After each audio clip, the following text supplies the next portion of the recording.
మంచిర్యాల జిల్లా కోటపల్లి మండలం రాపనపల్లి వద్ద భారీగా నకిలీ పత్తి విత్తనాలు పట్టుబడ్డాయి. వాహన తనిఖీల్లో భాగంగా అక్రమంగా తరలిస్తున్న 108 ప్యాకెట్ల నకిలీ విత్తనాలు స్వాధీనం చేసుకున్నారు. ఒకరిని అదుపులోకి తీసుకున్నారు.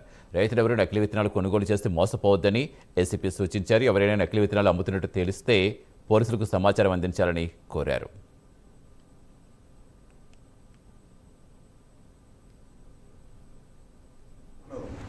దీనిపైన ఏం రాసిందంటే వోకల్ ఫర్ లోకల్ డిస్క్లైమర్ ఇక్కడ ఏది not for sale only trial purpose అని ఉంది. సో ఇట్లా ఉంటే ఇదేది నకిలీ విత్తనాలకు ఎందుకు వస్తాయి, ప్యాకింగ్ ఇట్లా ఉండదు. ఇక్కడ ఏది బోల్గార్డ్ 3 అని రాసి వస్తుంది. దీనిపైన బోల్గార్డ్ 3 అని రాసలేదు, 5G అని రాస్తుంది.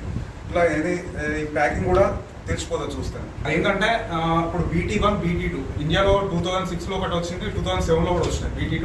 BT1 BT3.